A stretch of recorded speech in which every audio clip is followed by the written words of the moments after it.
Good evening, I'm Daniel Buck, running for City Council District 1. Some of you may know my magazine as I'm quoted as the political contributor for the plastic bag ban that was introduced in 2021. I own the historic Mesilla Valley. Before that, I had a background in finance and economic development. My largest achievement was bringing 40 homes to the labor force of southeastern New Mexico in the oil corridor between Hobbs and Jow, New Mexico, in a town called Eunice. We brought a planned unit development through a partnership with the municipal government. We partnered with a lender from Albuquerque who put a moratorium on the acquisition price along with our preferred builder. We know that low-income housing is not only defined by rent. There needs to be a focus in filling the gap of financial literacy and home ownership in Las Cruces. We also know that District 1, the central part of the city that runs to the 33% most densely populated commercial corridor portion of El Paseo, as well as the Travis corridor feeding US 70 to Northridge, cutting off at the county line along El Camino Real, is plagued by crime, vandalism, homelessness, as well as a failure of the economic fallout and the incompletion of the Three Crosses development. It is time that the city of Las Cruces play a part in its economic future. We have a low retention rate of our students with promises of a living wage elsewhere. NMSU, as a graduate, myself, often feels like a closed-off portion of our community. The City Council plays a key role as stakeholders in the success rates of our student body. We must take an active role.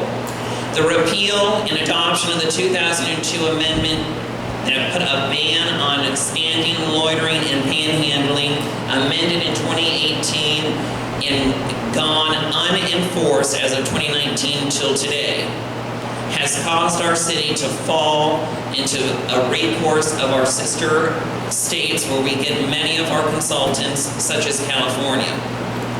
We need to come and operate as an independent-minded city.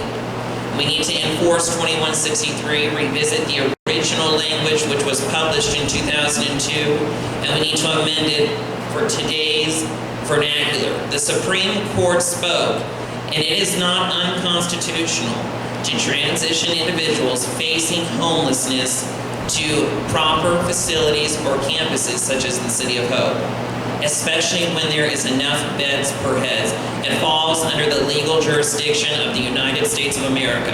I'm happy on the campaign trail to have a lawyer who does a lot of our consulting so I can ask questions and get proper answers of what the operational code for the city can be amended to implement today as a successful recourse for our future in Las Cruces. Like I say, I spent time bringing labor housing. We have a $7 million fund, impact fees, which is in the booklet you were provided today.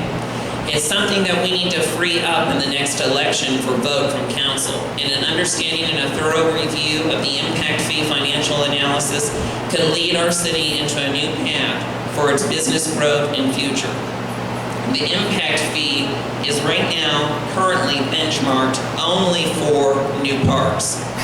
The money allocated could be used for many other taxpayer priorities, such as expansions at the City of Hope for social outreach services. We could also implement in-school and after-school programs to retain our students and educate them on their future here in Las Cruces. City Council could also invest the money into playing a part in economic forums. As somebody who worked in the State Department with EDD through contracting, I know that we have very progressive and very advantageous laws on the books and programs for new businesses that want to come into the state of New Mexico. We have a district director for bringing in businesses. These are the businesses we need to invest in for our future. We know that we must turn our city around. It is really at the brink of a lost cause.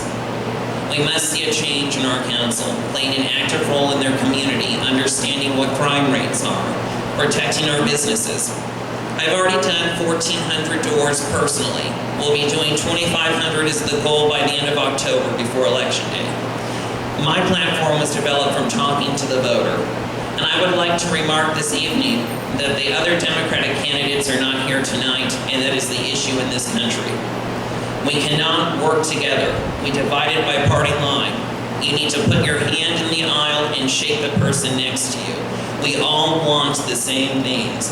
Basic access to necessities, the retention of our children, the opportunity for them to own homes, and the transition of individuals facing homelessness to some sort of shelter rather than the street. Yesterday, while at Albertsons on Main, the individual that was driving me had to circle the block because there was a fight between 5 unhoused people and a knife and a dog. That put myself, the driver, and other people at Albertsons in danger, and it keeps it an unpleasant place and causes the businesses to leave.